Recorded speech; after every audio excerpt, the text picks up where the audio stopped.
So from the second I read it, went, I can have a lot of fun with this guy. I can say a lot with this guy, and I know I can add this in, and I can throw this in, and then getting in the room between Peter Baynton, who's just brilliant and funny and gets it, Camilla Deakins as well, we were having a blast in that room. It was so much fun between the singing and the performing and just throwing everything out. Going, let's try this, try this. Awesome. This is Ella with Young Entertainment. Thanks so much, Gerard, for your time. My pleasure, Ella. How are you? Good, thank you. So kick it off. So you've done a lot of voice acting, throughout your career. Just how have your previous voice acting roles, such as, Stoic the Bass and How to Train Your Dragon, prepare you for the role of Saint Nick? I guess I just had more experience in the room, learning more where you can go with it, just more relaxed, having more fun with it. I don't want to take away from anything from How to Train Your Dragon, because working with Dean Dubois, the writer-director, was always incredible.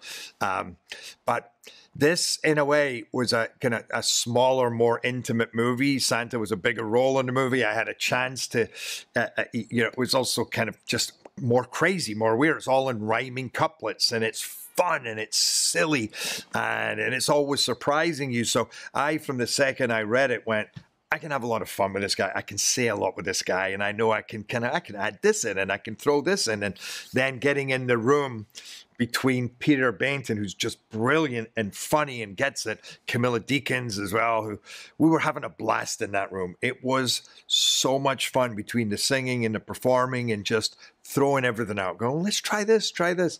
That I think already having those other movies under my belt allowed me to just be even more free. Very cool. And yeah, speaking of the fun, you do some singing in this film, and I know you've done singing in previous works like Phantom of the Opera. Just, how have those previous works prepared your voice musically to sing as Saint Nick in this? I mean, kind of the same thing. Just I already have the experience, so I'm not being overwhelmed in any way. I know to take the pressure off the singing, because ultimately it's much more about the personality and the character coming through Santa when he's singing, that I don't get too caught up. I mean, kind of the same thing. Just Phantom of the Opera on stage. It was amazing. And they sang so beautifully and perfectly, but I didn't get any feeling from it. I just heard a bunch of great singing. Whereas, if you can get the chance to keep the character, the performance in those songs, especially when they're so fun, like showtime. Let's see how it goes here. We got this. Getting all like excited. The imperfectionism and weirdness actually makes things stand out more. So again, the music in this movie is fantastic. It's from like show tunes to cabaret to pop to rap. And they're all so catchy and fun. Like every tune I started listening to on my own, and I'd play it to people. They go, that's great. What is that? And it works really well in this world, of Santa, Christmas, and Alice in Wonderland.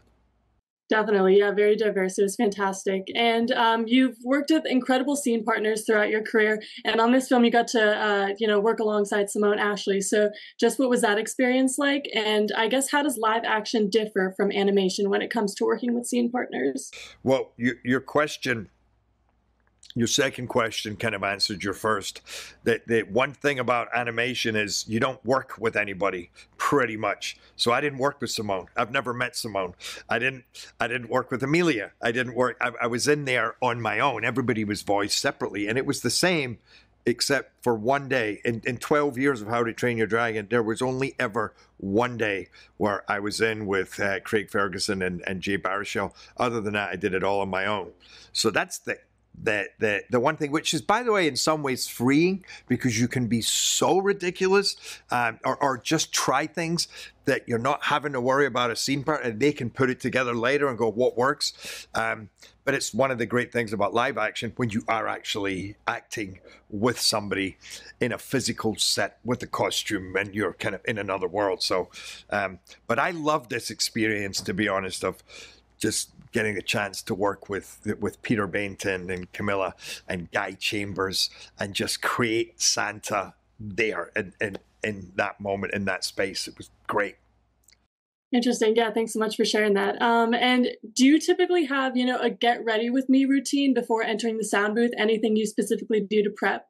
Uh, yeah, no, for this, for Santa, I just wanted to feel, I literally felt when I read that script, I wanted them to just let me on and do it straight away. I actually didn't want to overthink it. I did have to do work because you have to get into the rhyming couplets and make sure you're not losing that rhythm and you're still getting a chance to get as much personality out and as much as you can within the constraints of that, and then also the songs.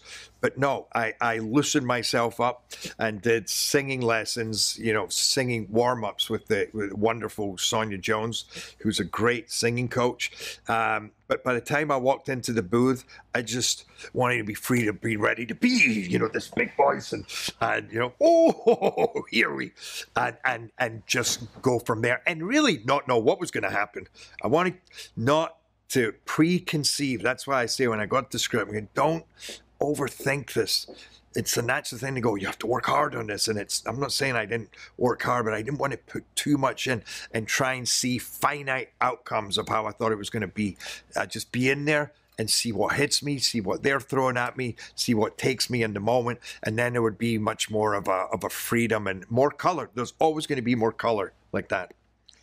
Definitely. And, speaking of that free reign, just over the character, final question is, did you have one first on this project? First time you'd ever done something before in your career while playing Saint Nick? Oh my God.